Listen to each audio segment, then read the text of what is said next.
Hello, and welcome to Start Abroad's 2024 Digital Nomad Visa Guide for Portugal. We are going to be detailed and comprehensive in this guide, so get ready. Now, if you didn't already know, Portugal is a pretty incredible place to be a digital nomad. You benefit from being close to the EU, there's a pretty low cost of living, there's universal health care, the country is quite safe, and this is one of the few digital nomad visas in the world that gives you a path to permanent residency and citizenship. That's right, you can become an EU citizen with this visa. Before we get started, it's important to know if this visa is for you.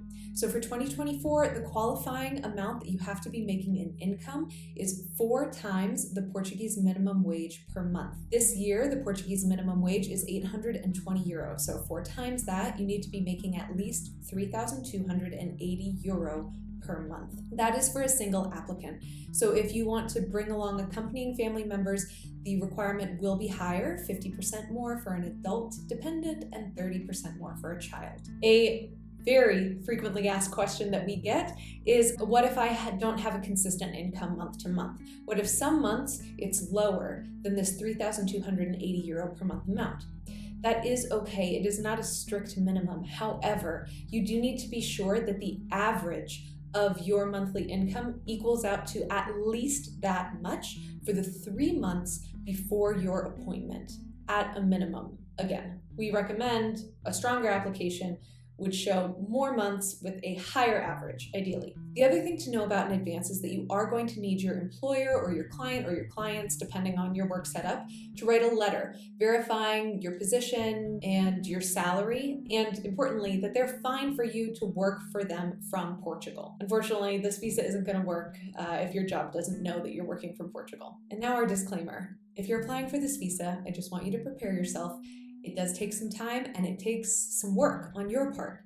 Even if you are working with the most qualified law firm, you are going to have to do a lot of the legwork yourself. And that's largely because of collecting documents, but also because you're going to have to go to an appointment yourself in person in order to apply. Let's get into it though. Step 1. Get your NIF, your NIS, and your Portuguese bank account. The NIF is your Portuguese tax ID number, the NIS is your Portuguese social security number, and another requirement for the visa is that you open a bank account in Portugal. And this has to be a bank that's headquartered in the country. Now, you can do all of these things remotely. If you want to check out our recommended way of doing it, head to the link in the description. Step 2, identify where and when you're going to have your appointment.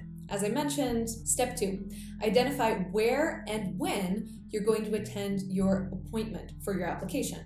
As I mentioned before, part of this process is attending an in-person appointment. This is unfortunately not a choice that you have. There will be a specific location that you have to go to depending on where you are a current legal resident. So if you are already a digital nomad and you have legal residency in another country, you will have to attend an appointment at the consulate or another office that is pegged to that location. Some countries have outsourced these appointments to a company called VFS Global, so you may be attending this appointment at a consulate, at an embassy, or at a VFS Global office. Step 3, and this is the big one, assemble your complete documentation package for your appointment. It's a very long list of documents. Are you ready? First, the application form. An application for a national visa for Portugal. Next, you need your passport. It must be valid for at least 6 months after the expiration of your visa, which is 120 days. Hard and fast rule, I'd say if it's valid for the next year, you're going to be fine. 2 recent passport photos. You're also going to need a notarized color copy of your main passport page. If you're not a citizen where you are currently applying, you need to provide proof of legal residency. You'll need to write a personal statement. This is a short letter detailing why you want this visa and also your qualifications. You are going to need to provide a work contract or something similar, so maybe a service contract if you are self-employed. You will also need to provide that letter from your employer or from a client or clients saying you have permission to work from Portugal, as well as verifying your title and your salary amount. You then also need to provide proof of your salary. So these are financial documents. If you're an employee, it would be pay stubs. It would be also bank account statements where you are receiving your salary. If you are self-employed, it's going to look a little bit different. You would need to include your invoices most likely instead of your pay stubs, as well as, again, the bank account statements where you're receiving this payment. Now, if you're a business owner, it's going to look a little bit different. You'll need to provide business documents. You'll definitely need to provide proof of business ownership. You'll also need to provide recent business tax returns. If you have questions about this, please reach out to us at Start Abroad. We do help people more in depth, which can be particularly useful for complicated cases, or if you're a business owner, or if you're making income from various sources. Next up, you are going to need to provide proof of your tax residency, so a recent tax return. This is for everyone. Next, your NIF, your NIS that we mentioned, and proof of your Portuguese bank account that is open and funded. You will then need to provide a criminal record certificate. So if you're living in the United States, for example, this would be an FBI background check. This should be provided by any country in which you have lived for the last year. You also are going to need private health insurance coverage. Typically, this is going to be travel insurance that will cover you for the duration of the 120-day visa. Once you are in Portugal, you'll want to convert this to a private plan. And finally, a big one, proof of accommodation in Portugal. This can be proof of ownership of a property in Portugal, or it can be rented accommodation. If you're going with a rental, it needs to be a lease that is at least 12 months in duration. The lease also will need to be registered with the Portuguese tax authority in order to count towards your visa. If you want help with your rental search in Portugal, for example, if you cannot do this search in person during a visit, please reach out to us. We offer a remote rental search service. Of note, some consulates and more often some VFS offices will add things to this list that are specific to them. So please reach out to your consulate or your VFS office in advance of your appointment to be sure you're going to not have any surprises, to be sure you're bringing everything that you need. Step 4, organize your application fee. Check with your local consulate or VFS office for the current amount because the rate often fluctuates depending on the current exchange rate. But lately, to give you an example, we've been seeing application fees to the government be between 90 and 110 US dollars.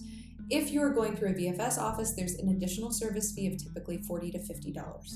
You will bring this with you to your appointment for the government application fee. In some locations, you may be able to pay by check or credit card. Others may require money order or cashier's check, so please check in advance. Step 5, attend your appointment.